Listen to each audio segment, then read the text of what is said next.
Doctor Abdul, எண்டோமெட்ரியோசிஸ்க்கு ரொம்ப radical surgeries இப்போ இன்ஸ்டாகிராமில் பாப்புலரைஸ் ஆகிட்டு இருக்கு. இன்ஃபேக்ட் அதை பண்ணுறது ஒரு ஸ்டேட்டஸ் சிம்பிளாகவே நிறைய கைனகாலஜிஸ்ட் பண்ணிட்டு இருக்காங்க. But do you think as a wise gynaecologist இது கரெக்டா?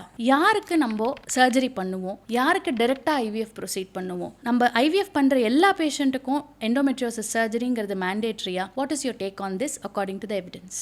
டாக்டர் ஐஸ்வர்யா, ரொம்ப கரெக்டான கொஸ்டின். இப்போ நீங்கள் ஒரு லாப்ரோஸ்கோபிக் சர்ஜன் கிட்ட போனீங்கன்னா அவங்க லாப்ரோஸ்கோபி பண்ணுங்க அப்படின்னு சொல்லுவாங்க. ஒன்லி ஐவிஎஃப் மட்டும் பண்ண டாக்டர் கிட்ட போனீங்கன்னா ஐவிஎஃப் மட்டும் போங்க அப்படின்னு சொல்லுவாங்க. பட் ரெண்டுமே கரெக்டான ஆன்சர் கிடையாது.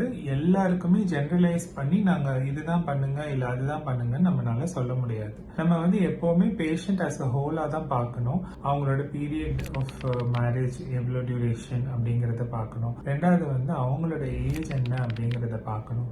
மூணாவது ப்ரீவியஸா அவங்க எண்டோமெட்ரியோசிஸ் சர்ஜரி பண்ணியிருக்காங்களாங்கிறத பார்க்கணும். நாலாவது அவங்களோட ஒவேரியன் ரிசர்வ் எப்படி இருக்கு அப்படிங்கறத பார்க்கணும். And fifth and most important அவங்களோட சிம்டம்ஸ் எப்படி இருக்குங்கிறத பார்க்கணும். இதெல்லாம் பேஸ் பண்ணி தான் நம்ம லாப்ரோஸ்கோபி பண்ணணுமா இல்லைன்னா ஐவிஎஃப்க்கு போறது பெட்டராங்கிறத டிசைட் பண்ண முடியும்.